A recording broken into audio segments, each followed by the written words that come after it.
கிறிஸ்துவுக்குள் மிகவும் பிரியமான அன்பு தேவ பிள்ளைகளே, ஆண்டவராகிய இயேசுவின் நாமத்தில் உங்களை வாழ்த்துகிறேன். தேவனை துதிக்கலாம்.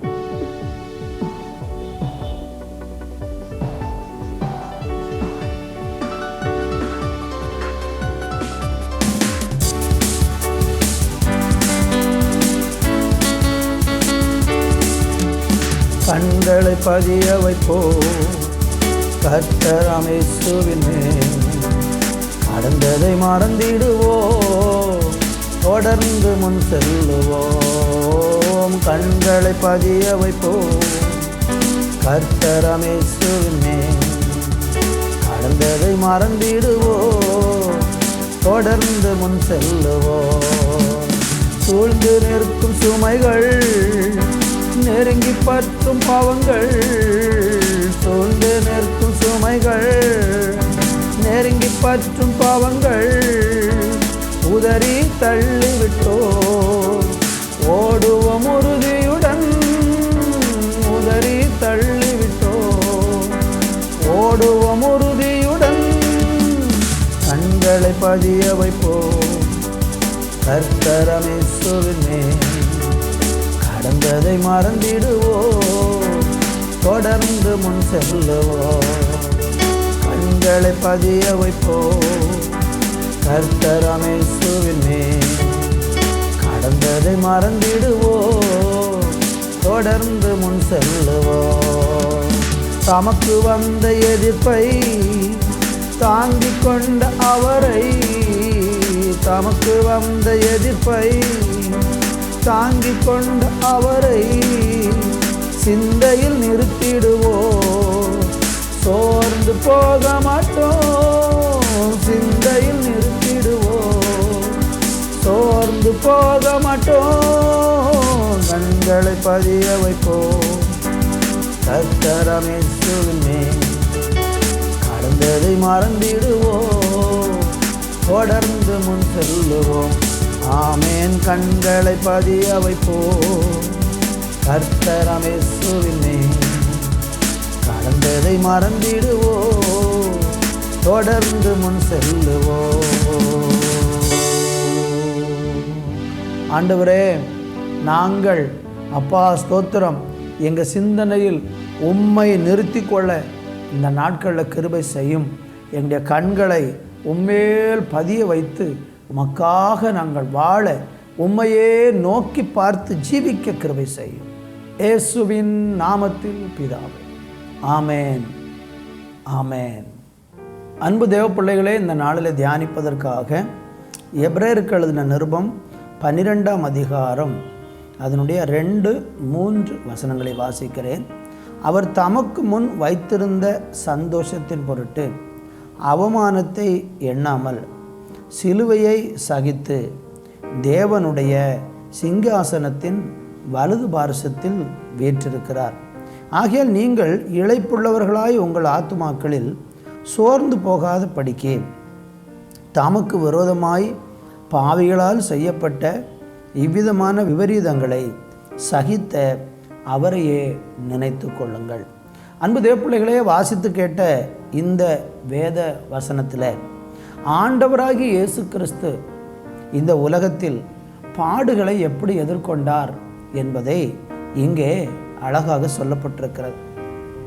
இயேசு கிறிஸ்து எப்படி பாடுகளை சகித்து அதை மேற்கொண்டு ஜெயித்தார், அது போலவே நீங்களும் பாடுகளை எப்படி சகித்து மேற்கொள்ளலாம் என்பதற்கான ஒரு ஆலோசனை இங்கே கொடுக்கப்பட்டிருக்கிறது. இயேசு கிறிஸ்து ஒவ்வொரு பாடுகளையும் சகித்து தேவனுடைய சிங்காசனத்தின் வலது பார்சத்தில் அவர் இன்றைக்கு வீற்றிருப்பதற்கு காரணம் ஒரு காரியத்தை அங்கே முதலாவது பார்க்கிறோம். அவர் தமக்கு முன் வைத்திருந்த சந்தோஷத்தின் பொருட்டு அவமானத்தை எண்ணாமல் சிலுவையை சகித்தார் என்று சொல்லப்பட்டிருக்கிறது. இயேசு கிறிஸ்து ஒவ்வொரு பாடுகளை அனுபவிக்கும் போதும் தனக்கு இந்த பாடுகளுக்கு பிறகு ஒரு பெரிய சந்தோஷம், ஒரு பெரிய மேன்மை, ஒரு பெரிய மகிமை காத்திருக்கிறது என்பதை அவர் சிந்தனையில் வைத்ததினால இந்த காலத்தில் உள்ள பாடுகளை எல்லாம் அவர் சகித்தார் என்று வேதம் சொல்லுகிறது.